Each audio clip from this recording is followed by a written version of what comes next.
नमस्कार,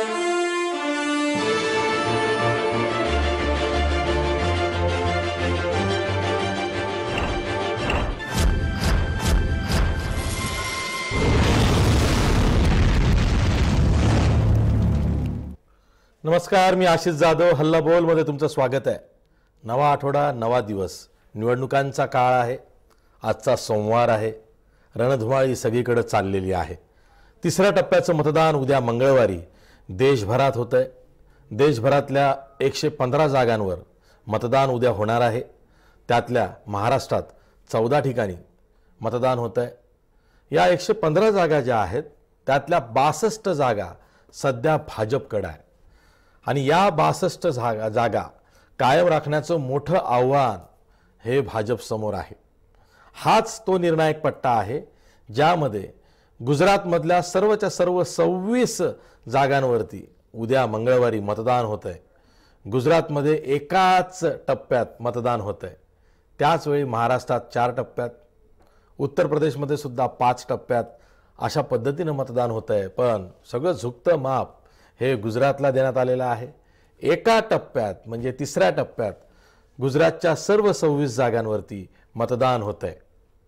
तर अशा पद्धतीनं राजकारण रंगतंय. सरकारी यंत्रणेचा गैरवापर होतोय का? निवडणूक आयोग दबावात आहे का? निवडणूक आयोगावरती सरकार जादू चालवतंय का? अशा अनेक प्रश्न असताना सुद्धा ही निवडणूक व्यवस्थित पार पडते. अजूनही अशी कुठली अनुचित घटना घडलेली नाही की निवडणुकीला गालबोट लागेल. थोड्या तक्रारी आहेत, त्या EVMच्या आहेत, VVPATच्या आहेत, मतदार याद्यांच्या आहेत.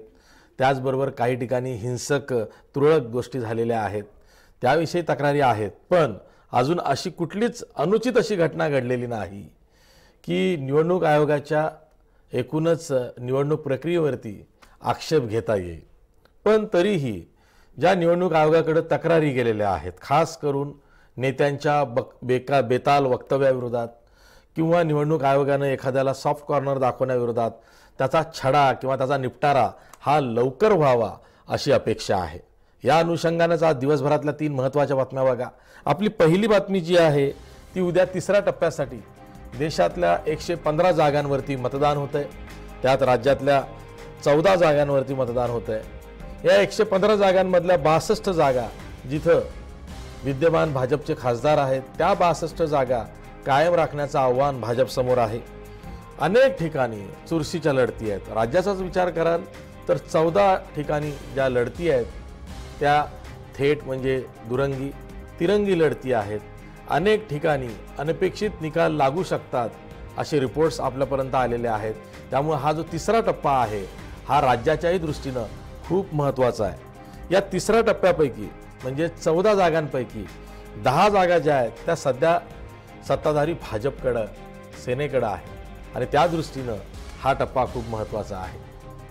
आपली दुसरी बातमी जी आहे ती राहुल गांधी यांचा अमेठीचा अर्ज जो अवैध ठरवावा अशी याचिका आली होती निवडणूक अधिकाऱ्याकडे, तो त्यांचा अर्ज अमेठीचा वैध ठरलेला आहे. आणि आपल्याला माहिती आहे की उद्या वायनाडमध्ये सुद्धा मतदान होतंय.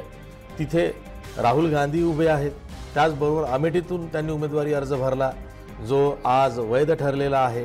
त्यामुळे अमेठीतही नंतर मतदान होणार आहे. त्याचबरोबर राहुल गांधींनी सुप्रीम कोर्टाच्या निकालाच्या आधारे चौकीदार चोर है असं सुप्रीम कोर्टाच्या निकालात म्हटलं आहे असं विधान केलं होतं. त्याविरोधात भाजपच्या खासदार मीनाक्षी लेखी ह्या सुप्रीम कोर्टात गेल्या. आज सुप्रीम कोर्टात एक ॲफिडेव्हिट राहुल गांधी यांच्या वतीनं दाखल करण्यात आलं आणि त्यांनी दिलगिरी माफी मागितलेली नाही. पण राहुल गांधी असं म्हणाले की अनावधानानं प्रचाराच्या ओघात चौकीदार चोर है असं सुप्रीम कोर्टाच्या आदेशात म्हणण्यात आलंय असं विधान केलं गेलं, त्याबद्दल आपण दिलगीर आहोत. पण त्याच वेळी त्यांनी त्या ॲफिडेव्हिटमध्ये राफेलवरून जी त्यांची भूमिका आहे किंवा जे आरोप आहेत ते त्यांनी कायम ठेवलेले आहेत. त्यामुळं एक अडचण राहुल गांधींची सुप्रीम कोर्टात आज झाली की एक प्रकारे त्यांनी दिलगिरीच व्यक्त केलेली आहे की सुप्रीम कोर्टाच्या निकालाचा किंवा आदेशाचा हवाला देऊन चौकीदार चोर आहे असं जे वक्तव्य त्यांनी सुप्रीम कोर्टाच्या आदेशातच म्हटलं असं सांगितलं होतं ते विधान त्यांनी मागे घेतलेलं आहे. तर दुसरीकडे प्रियंका गांधी कदाचित नरेंद्र मोदी यांच्या विरोधात वाराणसीतून उभ्या राहू शकतात. त्यांच्या उमेदवारीची घोषणा सुद्धा होऊ शकते अशी माहिती मिळते. त्यामुळे उद्या रात्री किंवा परवा सकाळी कदाचित वाराणसीच्या काँग्रेसच्या उमेदवार म्हणून प्रियंका गांधी यांचं नाव जाहीर होऊ शकतं अशी माहिती मिळते आहे. काँग्रेसनं जोरदार हालचाली सुरू केलेल्या आहेत. कुठल्याही परिस्थितीत वाराणसीमध्ये नरेंद्र मोदींना घेरायचं असं काँग्रेसने ठरवलेलं दिसतंय. आपली तिसरी बातमी जी आहे ती महत्त्वाची आहे. राज ठाकरे यांची जी पूर्वनियोजित सभा होती मुंबईतली ती रद्द केली 24 तारखेची. पण आता 23 तारखेला म्हणजे उद्याच राज ठाकरे काळा चौकी येथे सभा घेत आहेत. मुंबईतली त्यांची ही अलीकडची सभा असणार आहे पहिली, ज्यामध्ये पुन्हा ते त्यांचं प्रेझेंटेशन देऊन जसं मोदी सरकारवर, पंतप्रधान नरेंद्र मोदी, अमित शहा, राज्यातल्या सरकारवर, मुख्यमंत्री देवेंद्र फडणवीस यांच्यावर जे आरोप करतात ते करायला ते मोकळे आहेत. आणि तसे संकेतही त्यांनी विविध चॅनल्सला दिलेल्या मुलाखतीतून दिलेले आहेत की आपण का बोलतो आहोत, कशासाठी बोलतो आहोत, इथपासून तर हे बोलणं का गरजेचं आहे, लोकशाहीची प्रतिष्ठा पणाला लागली आहे आणि म्हणून आपण मैदानात उतरलेलो आहोत. जरी मनसेचे उमेदवार निवडणुकीच्या रिंगणात नसले तरी बोलण्याचा अधिकार आपल्याला मिळालेला आहे. तो राज्यघटनेनं दिलेला आहे. तो कोणीही हिरावून घेऊ शकत नाही. हीच भूमिका घेऊन राज ठाकरे बोलतायत. उद्या मुंबईत जी राज ठाकरेंची सभा होणार आहे काळा चौकी येथे अभ्युदयनगरच्या, तिथं ते काय बोलतात याकडे सर्वांचं लक्ष लागलेलं आहे. आता आपण बातम्या सविस्तरपणे बघूया. जसं मी आधी सांगितलं की पहिली बातमी, उद्या तिसऱ्या टप्प्यासाठी मतदान आहे. देशभरातल्या 115 मतदारसंघांमध्ये मतदान होतंय. त्यात राज्यातल्या 14 जागा आहेत. त्यात 14 पैकी 10 जागा ज्या आहेत त्या सेना भाजप युतीच्या पारड्यात आहेत. 4 जागा ह्या काँग्रेस राष्ट्रवादीच्या आहेत. अशा वेळी सेना भाजप समोर आपल्या ज्या 10 जागा आहेत 14 पैकी तिसऱ्या टप्प्यातल्या त्या कायम राखण्याचं मोठं आव्हान आहे. देशभरातलं म्हणाल तर देशभरातल्या 115 जागांपैकी 62 जागा ह्या सध्या भाजपकडे आहे. त्या कायम राखण्याचं मोठं आव्हान आहे. हाच एक तिसरा टप्पा असा आहे की जिथे भाजपचा वोट शेअरिंग आणि जागांची संख्या कमी होऊ शकते असं विश्लेषकांना वाटतंय. या तिसऱ्या टप्प्याचं वैशिष्ट्य हे आहे की पूर्ण तिसऱ्या टप्प्यातच सर्वच्या सर्व गुजरातच्या 26 जागा, या 26 जागांवरही मतदान उद्या होणार आहे. गुजरातची निवडणूक एकाच टप्प्यात का हा प्रश्न निवडणूक आयोगाला विचारला जातोय. महाराष्ट्रात जिथं फारशी कायदा व सुव्यवस्थेची परिस्थिती निवडणुकीत कधीच नसते. फक्त गोंदिया आणि गडचिरोली हा एक संवेदनशील मतदारसंघ 2 आहेत. तोही मतदारसंघांमधला काही भाग. पण महाराष्ट्रात 4 टप्प्यात निवडणूक केली गेली. गुजरातमध्ये मात्र एकाच टप्प्यात तिसऱ्या टप्प्यात सर्व 26 जागांवरती मतदान होत आहे. त्याला सुद्धा अनेकांनी आक्षेप घेतला होता. पण आता उद्या तिथं तिसऱ्या टप्प्याचं मतदान होत आहे. त्याविषयी आपण नंतर चर्चा करणारच आहोत. वळूया दुसऱ्या बातमीकडे. दुसरी बातमी, जसं मी आधी सांगितलं की राहुल गांधींनी वायनाडमधून अर्ज भरला होता.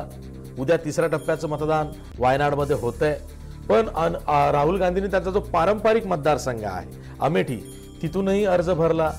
तो अवैध ठरवण्यात यावा त्यामध्ये त्यांच्या नागरिकत्वाला घेऊन, त्यांच्या पदवीला घेऊन आक्षेप घेण्यात आले होते.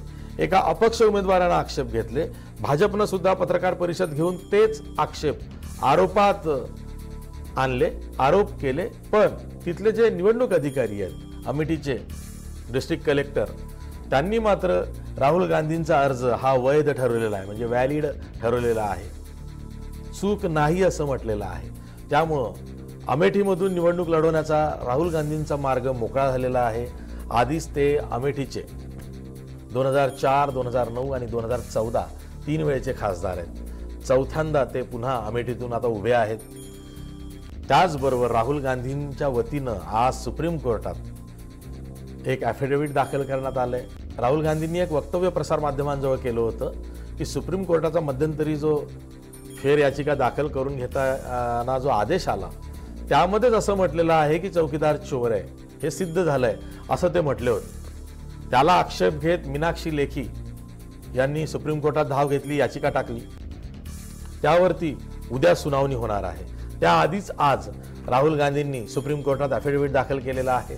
त्यामध्ये त्यांनी असं सांगितलेलं आहे की प्रचाराच्या ओघात, बोलण्याच्या नादात, अनावधानानं सुप्रीम कोर्टाच्या आदेशामध्ये किंवा त्या आदेशाद्वारे हे स्पष्ट होतंय की चौकीदार चोर आहे असं वक्तव्य आपण केलं, पण ते वक्तव्य आपण मागे घेत आहोत, दिलगीर आहोत असं त्यांचं म्हणणं आहे.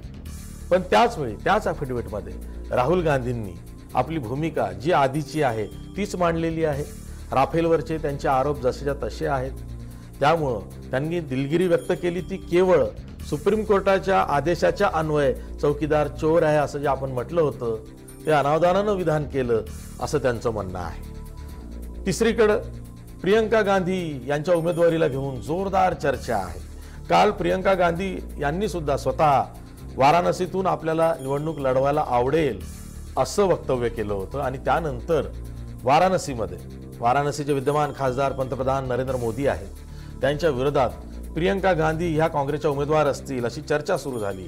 आणि आता माहिती अशी मिळते आहे की उद्या संध्याकाळी किंवा परवा सकाळी वाराणसीच्या उमेदवाराची घोषणा काँग्रेस करते आणि तो उमेदवार कदाचित प्रियंका गांधी असू शकेल अशी जोरदार चर्चा आहे. काँग्रेसचा कयास किंवा काँग्रेसची भूमिका अशी आहे की जर का प्रियंका गांधी विरुद्ध नरेंद्र मोदी असा सामना वाराणसीमध्ये झाला तर प्रियंका गांधी वेळप्रसंगी हरतीलही, पण त्यांच्या निवडणुकीत उभं राहण्याने उत्तर प्रदेशमध्ये मोठा असा इम्पॅक्ट होऊ शकतो.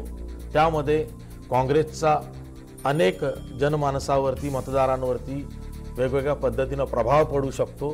त्यात काही जागा आपल्या वाढू शकतात आणि तो जुगार वाराणसीमधून प्रियंका गांधींना उभा करण्याचा काँग्रेस खेळू शकतं अशी माहिती आहे. आता उद्या बघायचं आहे की नेमकं खरंच काँग्रेस प्रियंका गांधींची वाराणसीमधून उमेदवारी जाहीर करतं का. आपली तिसरी बातमी आहे ती राज्यातली आहे.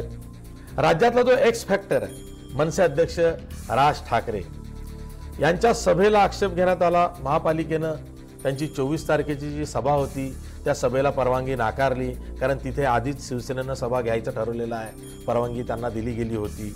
पण आता एक दिवस आधी म्हणजे 23 तारखेला उद्या मंगळवारी राज ठाकरे यांची अभ्युदयनगरच्या काळा चौकी मैदानात सभा होते. ही सभा सुद्धा जंगी असेल, पण त्याही पलीकडं राज ठाकरे जे प्रेझेंटेशन देऊन सरकारचे सत्ताधारी पक्षाचे वाभाडे काढतायत ते काढण्याची संधी त्यांना मिळणार आहे. एवढंच नाही तर राज ठाकरे दरम्यानच्या काळात ज्या मुलाखती देत आहेत त्यामधून सुद्धा त्यांचा मोदी विरोध दिसतोय, भाजप विरोध दिसतोय आणि जो म्हणून त्यांना प्रश्न विचारेल त्याला ते सडेतोड उत्तर देत आहेत. त्यामुळे राज ठाकरे उद्याच्या काळा चौकीच्या म्हणजे मुंबईच्या सभेत काय बोलतात याकडं पुन्हा एकदा सर्वांचं लक्ष लागलेलं आहे. हा जो एक्स फॅक्टर आहे, आता हा जो राज ठाकरे नावाचा एक्स फॅक्टर आहे आणि त्यांच्या ज्या सभा आहेत त्या काँग्रेस राष्ट्रवादीला किती फायद्याच्या ठरतात किंवा त्याच वेळी भाजप सेनेचं किती नुकसान करतात हे आपल्याला निवडणुकीनंतरच कळेल. पण ज्या पद्धतीनं राज ठाकरे सभा घेत आहेत त्यावरून त्यांनी ठरवलेलं आहे की त्यांच्या राजकारणाची दिशा काय. आता आपण यावरती चर्चा करणार आहोत. आपल्यासोबत मान्यवर पाहुणे आहेत. आपल्यासोबत काँग्रेसचे नेते पुण्याचे गोपाळ तिवारी आहेत. त्याचबरोबर आपल्यासोबत मनसेचे पुण्याचे नेते राजेंद्र वागस्कर आहेत, बाबू वागस्कर. त्याचबरोबर आपल्यासोबत भाजपचे प्रवक्ते औरंगाबादहून शिरीष बोराळकर आहेत. याशिवाय आपल्यासोबत अवधूत साळोखे आहेत, कोल्हापूरचे शिवसेनेचे संघटक आहेत. मी तुम्हा सर्वांचं या चर्चेत स्वागत करतो आणि सुरुवातीलाच गोपाळ तिवारी यांच्याकडे जातो. गोपाळ तिवारी, राहुल गांधी एकतर एक एक करून मास्टर स्ट्रोक मारतायत. अब होगा न्याय किंवा न्याय योजना जी तुम्ही म्हणताय 72,000 रुपयांची ती मास्टर स्ट्रोक आहे. प्रियंका गांधी सुद्धा राजकारणात सक्रिय झालेल्या आहेत. आधी त्यांनी पूर्व उत्तर प्रदेशचा दौरा केला, आता त्या वायनाडमध्ये सुद्धा सभा घेत होत्या. भावाच्या उमेदवारी अर्जाला सुद्धा त्या गेल्या. आता तर बातमी येते की त्याच आता निवडणुकीच्या रिंगणात उतरत आहेत. आमच्यासारख्या काही पत्रकारांना असं वाटलं की कदाचित पुढे मागे रायबरेलीच्या जागेवरनं त्या पुन्हा लोकसभेत जातील, पण तसं नाही. वाराणसीतूनच त्या लोकसभेसाठी उभ्या राहू पाहत आहेत आणि पक्षसुद्धा तशी तयारी दाखवत आहे. पण काँग्रेसचा हा जुगार कशा पद्धतीचा आहे?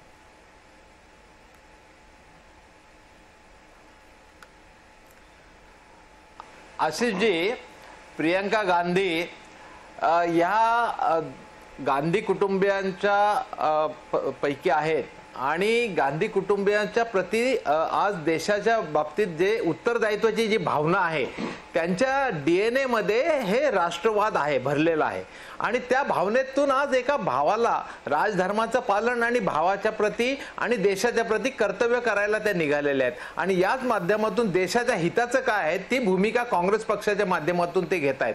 आणि त्यांनी त्या ठिकाणी स्पष्ट तयारी दाखवलेली आहे की वाराणसीमध्ये जर पक्षांनी सांगितलं तर ते लढू शकतात आणि त्या लढल्या तर ते निश्चित विजयी होऊ शकतात अशा तमाम काँग्रेसच्या कार्यकर्त्यांचा त्या ठिकाणी विश्वास आहे. त्यामुळे चुकीचं काही नाहीये, त्या लढायला तयार आहे आणि आत्मविश्वासाने त्या निवडणुकीला सामोरे जातील याविषयी कुणाच्याही मनात मात्र शंका नाही.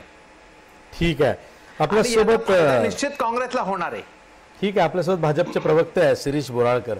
शिरीष बोराळकर, बघा, नॅरेटिव्ह सेट करणं हे तर भाजपनंच काँग्रेसला शिकवलेलं आहे किंवा देशाला शिकवलेलं आहे की एखादं नॅरेटिव्ह सेट करायचं म्हणजे पत्रकार बातमी काढायची. आणि आम्ही आमच्या पत्रकारांना सांगतो की बातमी कोणाची जास्त लागते, जो आपण काय बातमी केली हे 2 ओळीत पटवून देऊ शकतो त्याच्या बातम्या जास्त लागतात. आणि म्हणून मग तो नॅरेटिव्ह सेट करावा लागतो. तो जो नॅरेटिव्ह सेट करणं आहे हे राजकीय पक्षांमध्ये भाजपनं सर्वांना शिकवलेलं आहे. आता काँग्रेस सुद्धा या निवडणुकीत तसे नॅरेटिव्ह सेट करायला लागली आहे आणि त्यामुळे सामना रंगतदार होतोय. वाराणसीतच खिंडीत गाठायचं, भलेही तिथे प्रियंका गांधी हरतील पण नरेंद्र मोदींच्या विरोधात प्रियंका गांधींना उभं करायचं हा जुगार काँग्रेस खेळत असेल तर मग भाजपची काय तयारी असेल?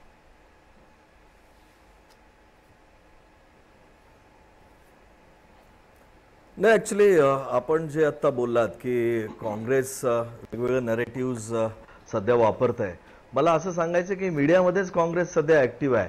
पण जर फील्डवर गेलं तर आज काँग्रेस कुठंच दिसत नाही आहे. त्यांची जी ताकद आहे, मागच्या वेळेस जे 44 जागा मिळाल्या होत्या त्याच्या काहीतरी दुप्पट वगैरे जागा मिळतात 100च्या आत, अशा प्रकारची त्यांची परिस्थिती आहे. आपण लोक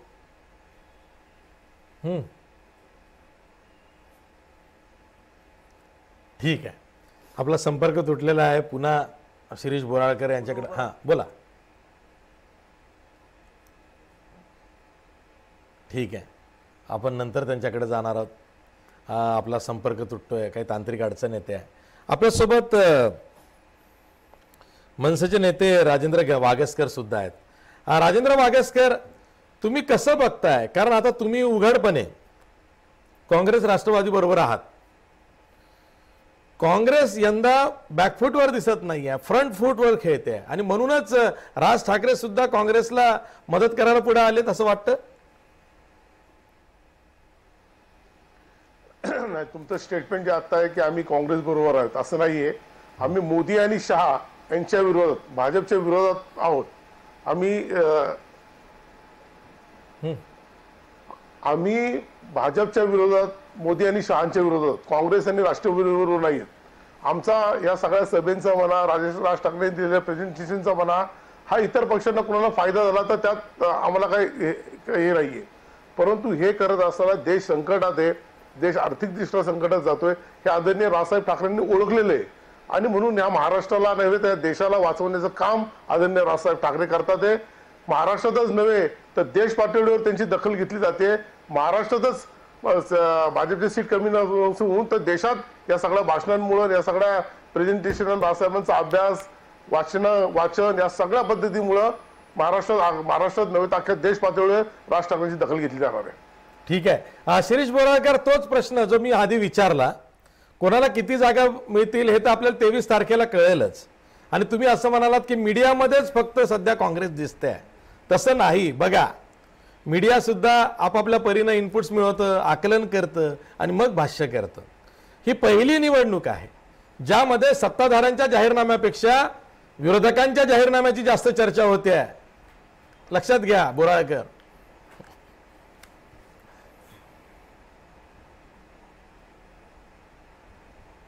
नाही, हॅलो, माझा बोला बोला. हा, येतोय आवाज. मला आवाज गेला त्यांचा. हा, बोला. मला हे म्हणायचंय की आपण सर्वदूर, आपण सगळेच मतदारसंघ जवळपास आपण कव्हर करताय महाराष्ट्रामध्ये पण कव्हर करताय आणि काँग्रेसची महाराष्ट्रामध्ये काय परिस्थिती झाली आहे ही आपल्याला चांगली माहिती आहे. वेळोवेळी आपण पण त्याच्यावर शो आपण केलेले आहेत. त्यामुळे काँग्रेस आज हा पराभूत झालेला पक्ष आहे असं मला स्पष्ट सांगावं असं वाटतं. आणि जोपर्यंत वाराणसीचा विषय, मोदींचा समोरचा कॅन्डिडेटचा विषय, त्याची आम्हाला काहीच चिंता नाहीये. ही चिंता विरोधी पक्षांनी करायची आहे की मोदींसमोर कोणाला उभं करायचंय, प्रियंकांना उभं करून त्यांना किती जोरात पाडायचंय, त्यांचं काय पुढे फ्युचर कसं करायचंय हे काँग्रेसचं धोरण असू शकतं. पण मोदीजींनी जे वाराणसीमध्येच नाही पूर्ण भारतामध्ये ज्या प्रकारे काम केलेलं आहे, ज्या लोक कल्याणासाठी त्यांनी वेगवेगळ्या योजना आणलेल्या आहेत, त्या योजनाच्या द्वारेच भारतीय जनता पार्टी आज प्रचंड बहुमताने येणाऱ्या लोकसभेमध्ये आपल्याला निवडून आलेली दिसेल. आणि महाराष्ट्राचा आपण बोललात की 14 पैकी 10 जागा भारतीय जनता पार्टीने घेतल्या आहेत.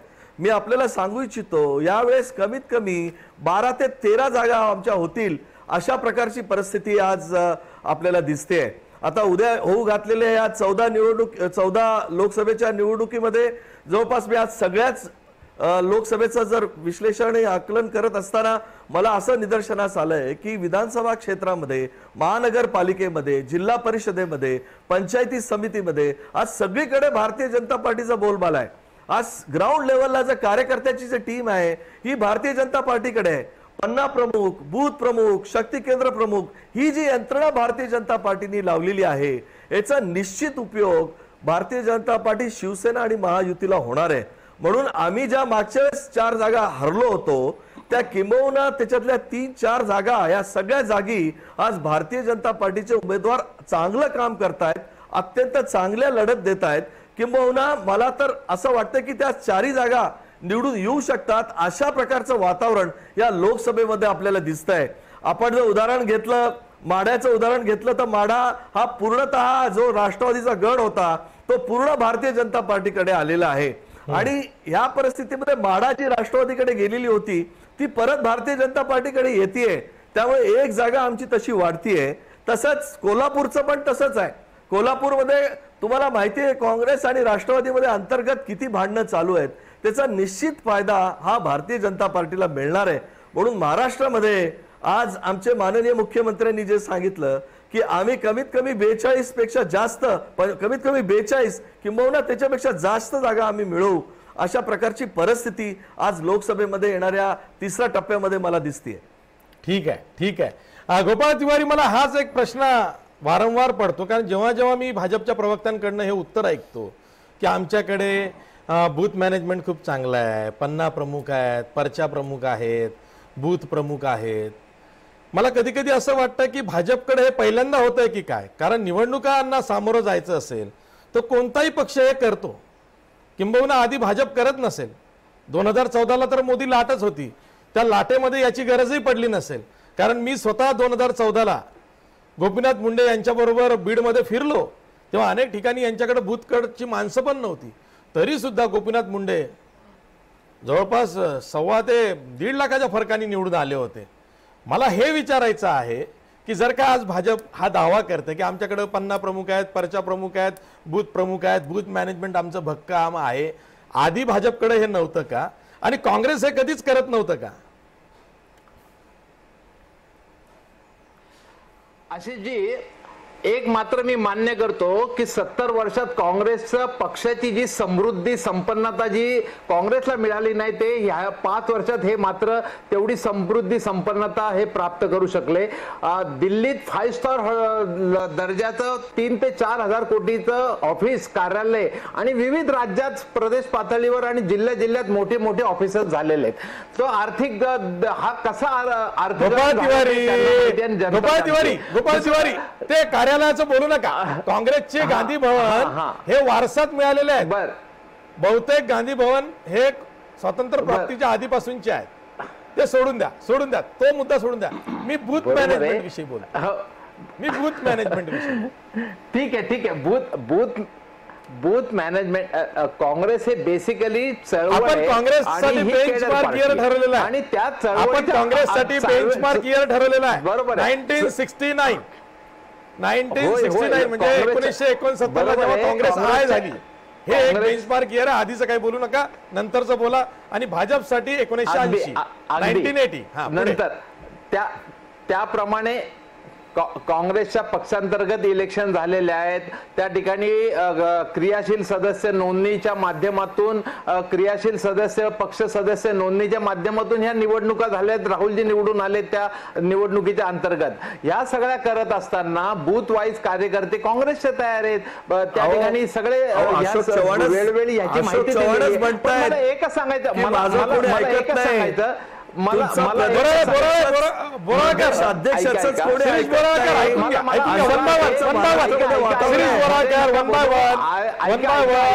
तुमच्या प्रदेशाध्यक्ष मोदी ही अरे अहो पण दुसऱ्याच्या फेल्लीवर तुमचा विजय असा तुमची मानसिकता आहे. काँग्रेस राष्ट्रवादीमध्ये वाद झाले तर आम्ही तुम्हाला स्वतःच्या अजेंड्यावर मतं मागायचे मतं मिळवायचा आत्मविश्वास नाहीये ना, याचा अर्थ दुसरं काय. आणि याच्यापेक्षा मी सांगतो ग आशिषजी, आपण पैशाच्या माध्यमातून किती रेलचेल झाली, किती बुफे लावला, परंतु जी भूक लागते तर भूक असेल तर माणूस जेवणार ना. त्यामुळे लोकांची भूक आहे का यांना मतं द्यायची, किंवा यांची लोकांची इच्छाशक्ती पाहिजे ना. बाकीचे तुम्ही सोयीस्कर किती सोपस्कर जरी नेमले, तिथे पंच पक्वान्न जरी राहिली, तरी ज्या माणसाला भूकच नाही तो काय खाणार आहे. तर ह्यांची हे दिखावे, यांनी पैशाच्या माध्यमातून ही किती यंत्रणा उभे करू शकतील, त्या ठिकाणी ते कार्यकर्ते उभे करू शकतील, मोठी भाडोत्री यंत्रणा उभे करू शकतील. याचा अर्थ लोकमत त्यांच्या बाजूने आहे असं समजायचं कारण नाही ना. हे सगळे सामोपचार पत्रक वाटप हे सगळे एजन्सीच्या माध्यमातून करू शकतील, ते त्यांच्याकडे पैसा आहे आता. त्यामुळे पण याचा अर्थ काँग्रेसकडे संघटना अजिबात नाही, हे सुपसेल चूक आहे. काँग्रेसकडे तेवढीच सक्षम पुरेशी चांगल्या प्रकारची यंत्रणा आहे. आणि हे वारंवार म्हणतात, आत्ताच म्हणले बोळवणकर की पूर्वी 44 होते आता 100 पर्यंत जातील. म्हणजे किमान यांची मानसिकता तरी झाली की 3 आकडेपर्यंत काँग्रेस जाईल म्हणून. याचंही मी अभिनंदन करतो. किमान त्यांची एवढी मानसिकता झालेली आहे. काँग्रेस याच्यापेक्षा पुढे जाणार हे निश्चित. पण आत्ताच ते म्हणले की कोल्हापूर आणि तिथला वादाचा फायदा आम्हाला होईल, इकडच्या वादाचा फायदा इकडे होईल. सातारा जिल्ह्याचा अध्यक्ष त्यांना तयार उमेदवार मिळाला, माड्यामधनं तयार उमेदवार मिळाला. सगळीकडनं हे तयार लोक घेत आहेत, यांच्याकडे उमेदवार नाहीयेत. आपण पण मागे म्हणलं होता आटापिटा करून त्यांना एक एक जागा मिळवावी लागते. त्यामुळे हे 5 वर्षात त्यांच्या कर्तृत्वाचं जे काही त्यांनी करून ठेवलेलं आहे त्यांना सामोरं जायचंय. आणि जर नाही गेले तर त्यांना तिथे पुढे सगळ्या परिणामांना भोगावं लागेल. म्हणून एक एक जागा ते कुरघोड्या करून दुसऱ्यांमध्ये फूट पाडून अशा प्रकारचं राजकारण ते मिळवतायत, हे स्पष्ट झालेलं आहे. 44 चे 100 येतील. आत्ताच बोळवणकर म्हणले 100 पर्यंत येतील. तर ठीक आहे. आपल्यासोबत अवधूत साळोखे सुद्धा आहेत, कोल्हापूरचे शिवसेनेचे स्थानिक नेते आहेत. कोल्हापूरकडे सर्वांचं लक्ष आहे. शरद पवारांनी प्रयत्न करूनही सतेज उर्फ बंटी पाटलांची मनधरणी काही होऊ शकलेली नाही. त्याचाच फायदा शिवसेनेला मिळेल. शिवसेना केवळ बंटी पाटील फॅक्टरवर जिंकून येईल असं वाटतंय.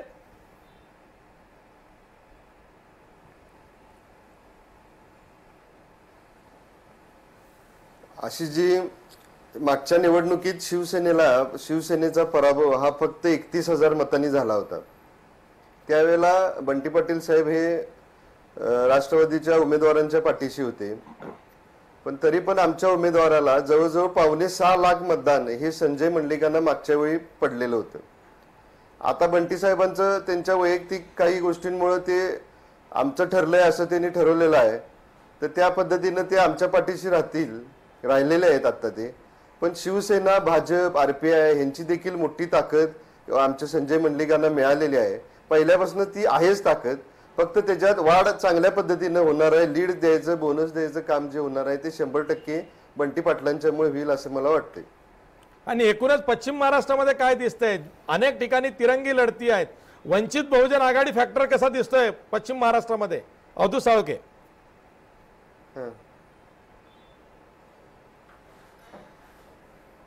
नाही, पश्चिम महाराष्ट्रामध्ये पहिल्यापासून काँग्रेस राष्ट्रवादीचं सहकार संस्था वगैरे असल्यामुळे त्यांचं आहे. पण आता ह्या वेळेला बऱ्यापैकी भाजप आणि शिवसेनेकडे लोक आकर्षित झालेले आहेत.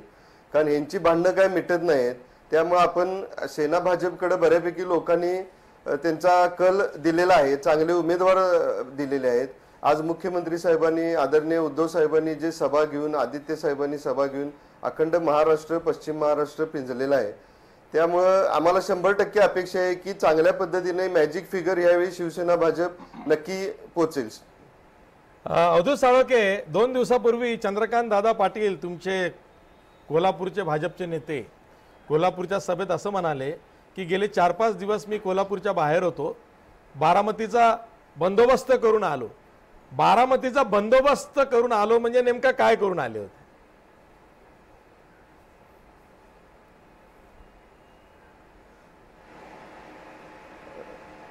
ते आता तुम्ही भाजपच्या प्रवक्त्यांना विचारलं तर जास्त योग्य होईल.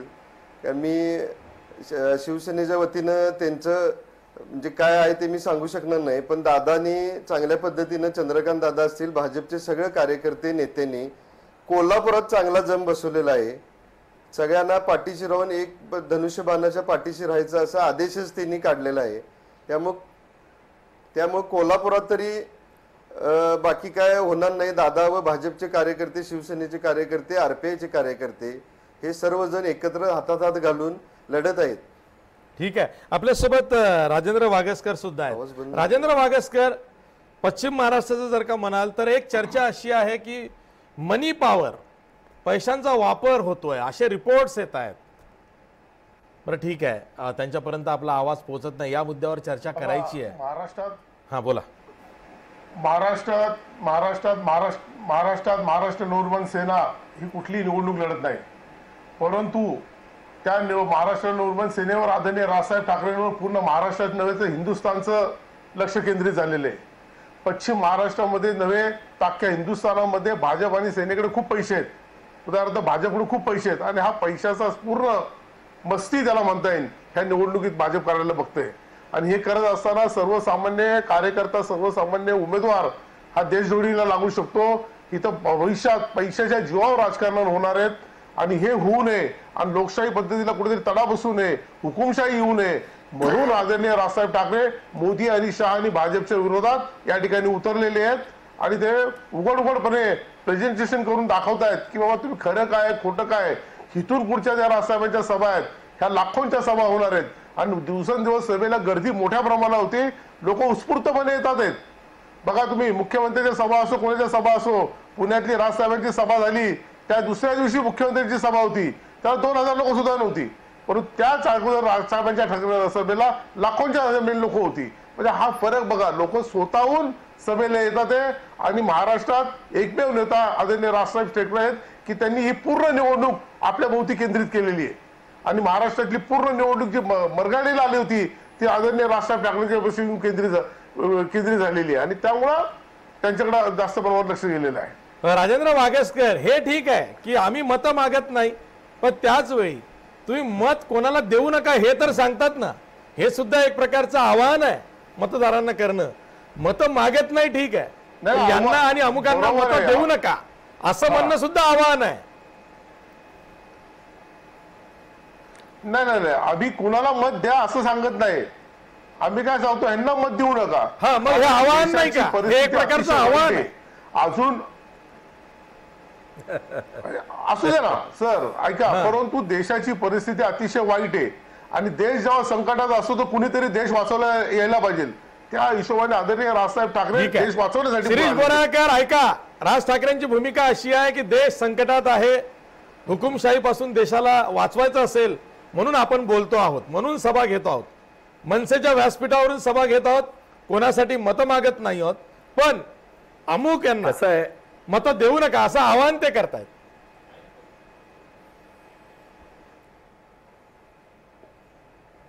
कसं आहे, राजसाहेब ऍक्च्युली हे खूप चांगले वक्ते आहेत, पण त्यांना लोक आता महाराष्ट्राची जनता ओळखून आहे. कारण गेले 10 वर्षामध्ये त्यांचा जो प्रत्येक विषयाचा स्टँड आहे तो कसा बदलत गेलाय हा ग्राफ लोकांनी पाहिलाय. कारण लोक त्यांच्या सभेला गर्दी करतात, पण ज्या प्रकारे नाशिक महानगरपालिका त्यांच्या ताब्यात दिली होती आणि त्यानंतर त्यांचा जो डिबॅकल झाला, तिथे जो पराभव झाला, त्यामुळे जनता त्यांना ओळखून आहे. हातावर बोटावर मोजण्या इतके त्यांचे नगरसेवक आहेत, आमदार पण सुद्धा त्यांच्याकडे राहिलेले नाही आहेत. अशा प्रकारचा नेता हा चांगला भाषण करतो, चांगला एंटरटेनमेंट करतो म्हणून लोक त्यांच्या भाषणाला जातात. पण मतामध्ये परिवर्तन त्यांच्या 2014च्या विधानसभेच्या निवडणुकीमध्ये सुद्धा झालं नाही, महानगरपालिकेत सुद्धा झालं नाही, आता होण्याचा काही प्रश्न नाही. कारण जनतेला माहिती आहे हे काँग्रेस राष्ट्रवादीची सुपारी घेऊन हे भाषण करतायत आणि लोकांना नरेंद्र मोदी आणि देवेंद्र फडणवीस यांच्यावर विश्वास आहे आणि राज साहेबांनी महाराष्ट्र जनतेचा विश्वास हा गमावलेला आहे। मराठी मुद्दा घेऊन ते महाराष्ट्रात राजकारणात आले आणि मराठी मुद्दा सोडून काँग्रेस बरोबर जाण्याचा त्यांनी प्रयत्न केला, राष्ट्रवादी बरोबर जाण्याचा प्रयत्न केला, वेगवेगळ्या भाषिकांच्या सगळ्या पक्षांबरोबर जाण्याचा प्रयत्न केला। अशा प्रकारचं त्यांचा स्वभाव हा महाराष्ट्राच्या जनतेने पाहिलेला आहे।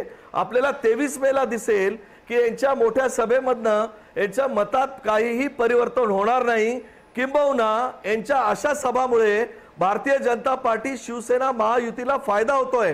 कारण राज साहेबांनी जे भाषण 2014च्या निवडणुकीमध्ये केलं होतं त्याचं भाषण आता लावारे म्हणून जर आम्ही सांगितलं, मोदी बद्दल त्यांचं काय म्हणणं होतं, त्यांची पायाची धूळ म्हणजे तीर्थ घ्यावं अशा प्रकारचं काँग्रेस आणि राष्ट्रवादीला ते उपदेश देत होते। अशा प्रकारचं त्यांचं वक्तव्य, देवेंद्र फडणवीस साहेबांबद्दलचं त्यांचं चांगलं वक्तव्य, हे जर सगळं आम्ही व्हिडिओ आणि सभेमध्ये दाखवलं तर ते काय होईल? हे निवड नौटंकी ही आहे मनसेची, महाराष्ट्राच्या जनतेवर मतावर याचा काहीही परिणाम होणार नाही। याचा किंबहुना लोकांना यांची दुटप्पी भूमिका, राष्ट्रवादी काँग्रेससाठी घेतलेली सुपारी ही लोकांसमोर येते। म्हणून आज एवढ्या सभा झाल्या त्यामध्ये तुम्हाला कळेल 23 मेला भारतीय जनता पार्टी शिवसेना महायुतीचे उमेदवार प्रचंड मताने निवडून येत आहेत। ठीक हे आहे, आपल्याला लक्षात येईल। राजेंद्र वागेसकर, हाच प्रश्न आहे की 2014ला मला आठवत आहे राज ठाकरे काही पत्रकारांना घेऊन काही उद्योगपतींना घेऊन गुजरातच्या दौऱ्यावरती गेले होते 2013 मध्ये आणि मोदींच्या कामामुळे मोदींच्या व्यक्तिमत्वामुळे एवढे प्रभावित झाले होते। राज ठाकरे हीच पहिली व्यक्ती आहे की जिने महाराष्ट्राला सांगितलं की बघा मोदींनी काय केलंय, बघा मोदींसाठी आपण काय केलं पाहिजे, बघा मोदी पंतप्रधान होणं कसं गरजेचं आहे। आणि आता तेच राज ठाकरे उलट बोलतायत। म्हणजे राज ठाकरेंची चूक लक्षात आली म्हणून ते तसं करतायत, ते आपल्या पापाचं परिमार्जन करता आहेत की त्यांनी जी चूक केली ती इतरांनी करू नये हे सांगण्याचा त्यांचा कळवळा आहे। पण यामध्ये राज ठाकरे यांना प्रथमदर्शनी माणूस कळत नाही ही बाब स्पष्ट झाली।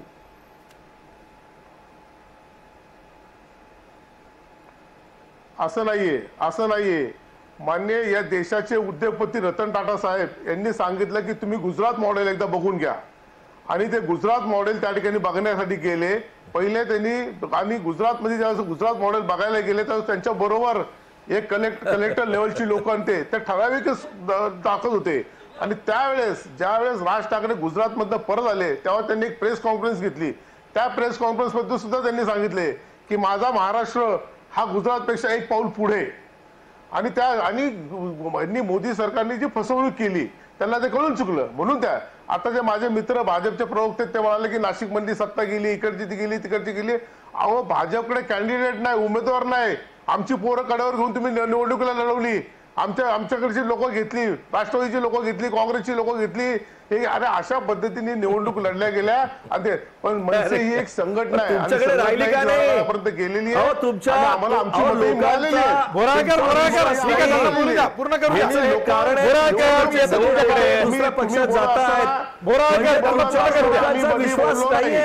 आम्ही मध्ये बोललो नाही। तुमचा कळल्यामुळे तुम्ही बोलत होता तेव्हा कोणी दुसरं बोललं का? नाही, तुमच्याकडे विकास आणि मुद्दे नसल्यामुळे तुम्ही मध्ये बोलताय। तुमच्याकडे काय बोलायला नाहीये म्हणून मध्ये बोलताय। अहो तुम्ही एवढ्या मोठ्या नेता आदरणीय राजसाहेब ठाकरे त्यांच्या लेवलला तुम्ही बोलूच शकत नाही, कारण की ह्या महाराष्ट्रात एकमेव नेता राहिलेला आहे की तो ऐका ना, आचारसंहिता सुरू आहे, सत्ताधारी पक्षाचे प्रवक्ते सोडून द्या, तुम्ही भाजपचे प्रवक्ते आहात, हा थोडा संयम ठेवा। हा आचारसंहिता सुरू आहे, इतर वेळी ठीक आहे सत्ताधारी पक्षाचे प्रवक्ते तुम्ही लीड घ्या, पण आता थांबा। आम्हाला काही गोष्टी कळतात आहेत, आम्हाला महाराष्ट्राने स्वीकारलेलं आहे।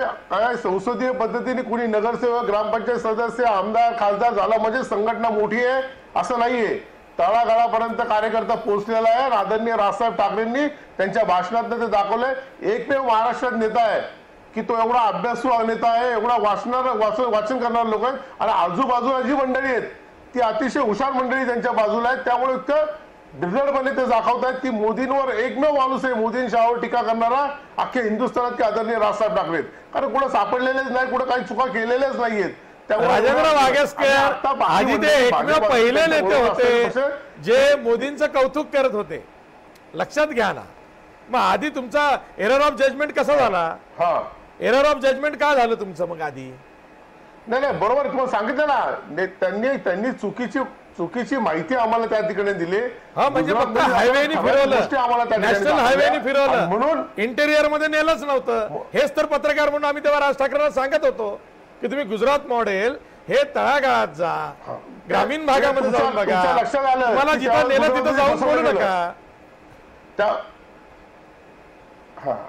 बोला. त्यामुळं ते गुजरात मध्ये परत त्यांची पत्रकार परिषद तुम्ही ऐकली असेल.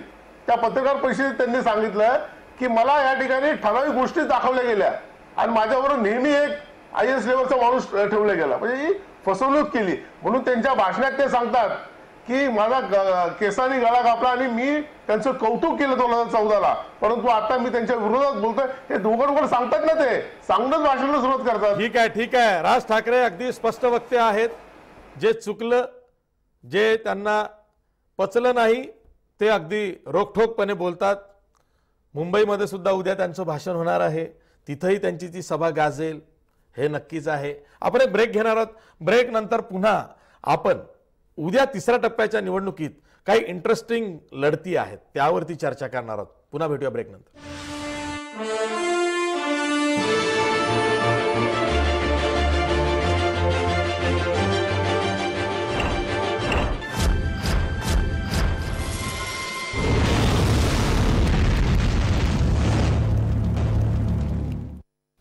ब्रेक नंतर पुन्हा तुमचं स्वागत. मी पुण्याला जातोय. गोपाळ तिवारी आहेत, काँग्रेसचे प्रवक्ते आहेत, नेते आहेत. गोपाळ तिवारी, उद्या वायनाडमध्ये सुद्धा मतदान आहे. राहुल गांधींनी वायनाडची निवड केली, उमेदवारी अर्ज भरला आणि आता तिथं ते उमेदवार असल्यामुळं मतदान होत आहे. असं एक मानलं जातं की राहुल गांधी अमेठीमधून सुद्धा उभे आहेत. ते वायनाड आपल्या स्वतःकडे ठेवतील आणि अमेठीची जागा जिंकल्यानंतर कदाचित प्रियंका गांधीसाठी ते सोडणार होते. पण मध्येच आता आलं की प्रियंका गांधी वाराणसीच्या उमेदवार असू शकतात. हे कसं काय? म्हणजे रायबरेलीमधनं सोनिया गांधी, अमेठी वायनाडमधून राहुल गांधी आणि आता वाराणसीमधून कदाचित प्रियंका गांधी, किंवा उद्या राहुल गांधींनी अमेठी सोडल्यावर सुद्धा प्रियंका गांधीच तिकडे. म्हणजे मग घराणेशाही आणि वारसदारांची लढाई, ही जी चर्चा आहे, काँग्रेस त्याच्या पलीकडे जाऊ शकत नाही.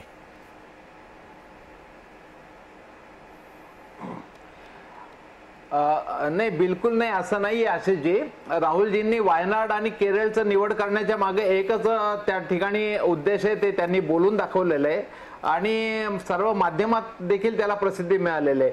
त्यांना काश्मीर ते कन्याकुमारी हा संपूर्ण अखंड भारत, उत्तर ते दक्षिण आणि पूर्व ते पश्चिम, हे सर्व भाग, ह्या सर्व देश हा माझा आहे आणि या देशातला एकही भाग असा नाही की जो माझ्यापासून लांब आहे. ही त्यांना तो एक संदेश द्यायचा होता, म्हणून त्यांनी ते दक्षिणेची निवड केली. त्याच्यामुळे दक्षिणेतल्या लोकांना पण त्या ठिकाणी आपण नेतृत्व देऊ शकतो, त्यांच्या अडीअडचणी समजू शकतो, त्यांच्या भल्यासाठी त्या ठिकाणी झटू शकतो, हा मेसेज त्यांना द्यायचा होता. आणि हा देशातील एकमेव असा देशव्यापी नेता आहे ज्याच्याकडे संपूर्ण पूर्व ते पश्चिम संपूर्ण देशातील जनतेची, सर्व विविध धर्मीय पंथीयांची त्या ठिकाणी काळजी घेण्याचा त्या ठिकाणी उद्देश दिसतो. राहिला प्रश्न प्रियंकाजीचा, तर अमेठीमधनं निवडणूक झाल्यावर एक तर पहिले विरोधकांचे सर्व जे आरोप आहेत ते सगळे निकाली निघालेले आहेत. अनेक त्या ठिकाणी कुरापती केले गेल्या, परंतु आज निवडणूक अधिकाऱ्यांनी, न्यायालयांनी त्यांची उमेदवारी वैध ठरवली. त्यामुळे ते अमेठीला मध्ये ज्यांनी धसका घेतला होता त्यांनी बरेच त्याच्या ठिकाणी त्यांच्यामध्ये अनेक अडथळे आणण्याचा प्रयत्न केला. पण अमेठी निवडून आल्यावर स्वतः ते ठरवतीलच त्याची त्याकरता. आणि जर वाराणसीमध्ये जर प्रियंकाजी जर आल्या तर मग काय प्रश्नच नाहीये, त्यामुळे ते येऊ शकतायत आणि हा अजून 2 दिवसांनी हा निर्णय व्हायचा आहे. त्यामुळे आत्ताच आपण त्याविषयीचं भाकीत करणं, ते निवडून आल्यावर ते त्यांचा निर्णय घेण्यास समर्थ आहेत असं मला वाटतं. ठीक आहे. आपल्यासोबत शिरीष बोराळकर सुद्धा आहेत. शिरीष बोराळकर, 2014 मध्ये नरेंद्र मोदी सुद्धा बडोद्या बरोबरच वाराणसीतनं उभे राहिले होते.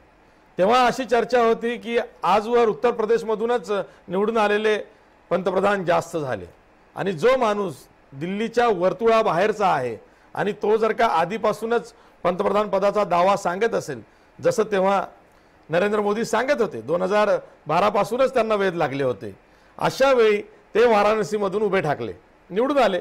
बडोद्याची जागा त्यांनी सोडली, वाराणसी स्वतःकडे ठेवली. मला प्रश्न हा विचारायचा आहे की जर का एक व्यक्ती 2 ठिकाणांवर उभी राहू शकते, तो देशात कुठेही उभा राहू शकतो, अशा वेळी राहुल गांधींच्या वायनाडमधून उभं राहण्याना इतका आक्षेप भाजपने का घेतला, इतकी जहरी टीका का केली की त्यांनी अमेठीमधून पळ काढला, अमेठीमध्ये त्यांचा पराभव निश्चित आहे, किंवा अमेठीमधून जो उमेदवारी अर्ज त्यांनी भरला, जे प्रतिज्ञापत्र सादर केला, त्यावरती जी व्ही नरसिंहन राव तुमचे जे प्रवक्ते आहेत त्यांनी अगदी चिकित्सक पद्धतीनं पत्रकार परिषद घेतली, तेच मुद्दे एका अपक्ष उमेदवारानं अमेठीच्या निवडणूक अधिकाऱ्यासमोर मांडलेत, ते सगळे खारिज झाले. आज राहुल गांधींचा अर्ज हा वैध ठरला. हा सगळा प्रपंच का?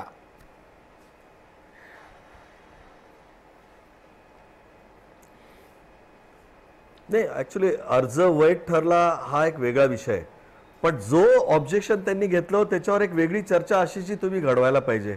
त्यांचे 2 पासपोर्ट आहेत का, ब्रिटिश त्यांचे जे त्यांनी एमफिल केलं त्या एमफिल मध्ये त्यांचं नाव राहुल विंची काय आहे, या प्रकारचा खुलासा होणं गरजेचं आहे. कारण ज्या प्रकारे वेगवेगळ्या चर्चा राहुल गांधीच्या वेगवेगळ्या पेपर मध्ये वाचतो आणि आशीषजी मला हे मुद्दे आधी चर्चेला आलेले आहेत, हे सोडून देतोय मी या मुद्द्यावर. त्याच्यात राहुल गांधींची प्रसिद्धी होईल म्हणून मला हेच म्हणायचं आहे की काय आहे, त्यांची आजी वडील हे दहशतवादी हल्ल्यात गेलेले आहेत, त्यांनी आपली आयडेंटिटी लपवून जर का परदेशात शिक्षण घेतलं असेल तर त्यात चुकीचं काय आहे ते भारत सरकारला माहिती आहे. पुढे बोला. हा हे बघा आता हे चुकीचं काय आहे काय नाही याच्यावर खरं मी आजच्या ह्या स्टेजला मी भाष्य करू इच्छित नाही. त्यांचा हेतू कसा होता काय होता हे आपण म्हणताय हे मी मान्य करतो 2 मिनिटासाठी, पण हे मला पूर्णतः मान्य नाही. दुसरी गोष्ट, आपण मोदींची आणि राहुल गांधीची तुलनाच करू शकत नाही. कशी काय? मोदीजी हे अमेठीतून भिवून वायनाडला गेलेले आहेत. कारण वायनाडचा त्यांचा जो रोड शो आपण पाहिला, रोड शो नाही, कारण तिथे अल्पसंख्याक ख्रिश्चन मुस्लिम मतांची संख्या ही 50% वर आहे आणि त्यांना असं वाटलं की अमेठीमधनं आम्हाला धोका आहे, आम्ही पडू शकतो आणि आपण जर पडलो तर कसं होईल, आपल्याला लोकसभा राहणार नाही. शिरीष बोराळकर आक्षेप ते 4 ठिकाणी उभं होऊ शकत, आम्हाला त्याच्याशी घेणं नाही. राहुल गांधी वायनाडमध्ये नरेंद्र मोदी यांची तुलना होऊ शकत नाही म्हणजे काय? ऐका, नरेंद्र मोदींनी मी मागास जातीचा आहे म्हणणं चालतं, नरेंद्र मोदींना मी मागास जातीचा आहे म्हणणं चालतं.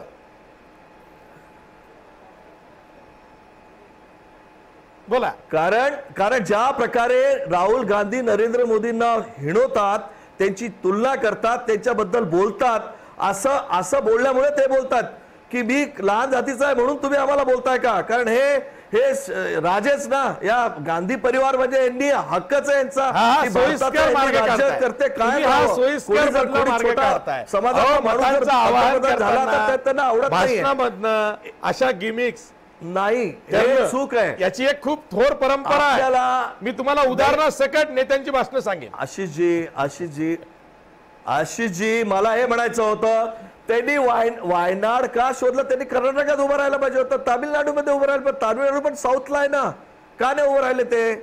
कारण त्यांना माहिती आहे वायनाड हा अत्यंत सेफ मतदार आहे आणि तिथून आपण उभं राहायला पाहिजे, म्हणून ते तिथे गेले. आणि आपण त्यांचा जर रोड शो आपण पाहिला तर आपल्याला असं दिसतं हा रोड शो पाकिस्तानचा आहे का भारतातला आहे?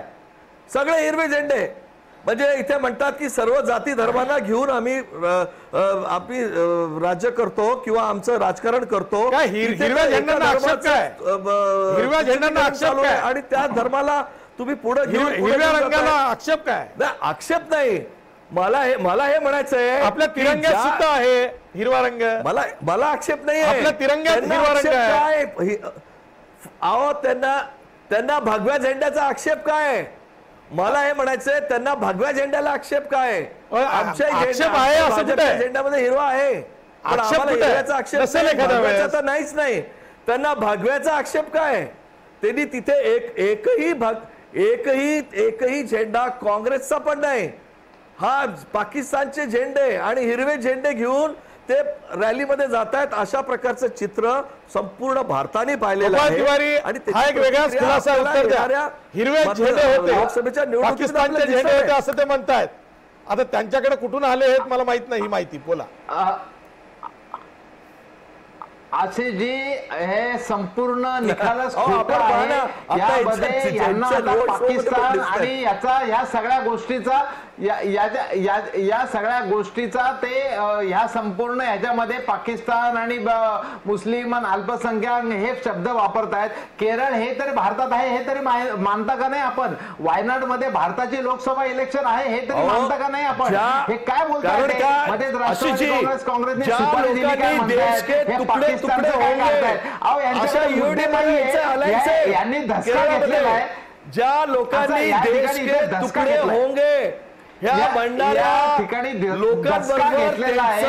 आणि अलायन्स आहे केरळमध्ये. म्हणून म्हणतोय मी काय पाकिस्तानी ठीक आहे. दार्जिने ठीक आहे अवधूत साळुंखे, मला खरंच सांगा, तुम्ही स्थानिक पातळीवरचे नेते आहात कोल्हापूरचे. काश्मीरच्या पीडीपीने एकीकडे भाजपचा राष्ट्रवाद, दुसरीकडे काँग्रेसचा प्रचार.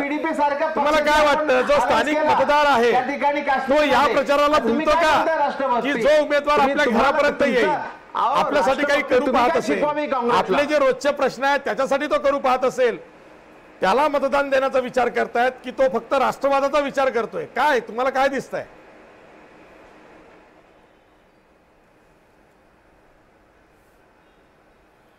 नाही, कोल्हापूर ही पहिल्यापासून राजश्री शाहूंची भूमी आहे. इथे सर्व जाती धर्मातली लोक राहतात. निवडणुकीपुरता हा विषय जातीचा होऊ शकतोय, पण लोक जातीकडे बघून किंवा याच्याकडे बघून मतदान करत नाहीत. जो माणूस आपलं काम करू शकेल, ज्याची पात्रता आहे काम करायची, जो आपल्या घरापर्यंत येऊ शकेल, अशा लोकांच्या पाठीशीच कोल्हापूरची जनता कायम राहिलेली आहे. निवडणुकीपुरते हे गाजावाजाचे विषय होतात फक्त जातीचे, पण कोल्हापुरात जातीचं समीकरण नाही चालत. कोल्हापुरात चालतंय ते फक्त लोकशाही मार्गानं मतदान लोक करतात.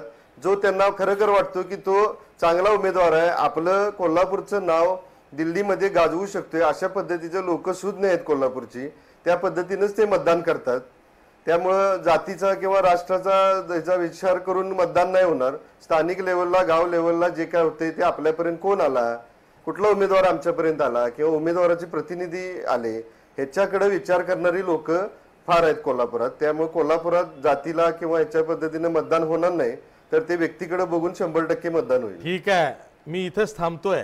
ही निवडणूक खूप वेगळी आहे. पहिला टप्पा झाला, दुसरा टप्पा झाला, उद्या तिसरा टप्पा होतोय. 7 टप्प्यांमध्ये ही निवडणूक होणार आहे. टप्प्यागणिक राष्ट्रीय पक्षांच्या निवडणुकीच्या स्ट्रॅटेजीज बदलत आहेत, काउंटर स्ट्रॅटेजीज येत आहेत, कॅचलाईन बदलत आहेत, कॅम्पेन बदलत आहेत. हे असं का होतंय? निवडणूक पहिल्या टप्प्यापासून एका दिशेला का जात नाही आहे? याचं कारण असं आहे की संभ्रमाचं वातावरण आहे. नेमकं पारडं कोणाचं जड आहे याचं आकलन नीट होत नाही आहे. मी तर या निष्कर्षापर्यंत आलोय की शहाण्यानं या निवडणुकीचं आत्ताच विश्लेषण करू नये, निकालानंतरच निकालाला साजेसं विश्लेषण करावं. इतकी किचकट आणि गुंतागुंतीची निवडणूक ही दिसते, पण आपण त्यावर चर्चा करणार आहोत, जी आज आपण केलेली आहे, उद्याही करत राहू. इथेच थांबतो. पाहत राहा जय महाराष्ट्र.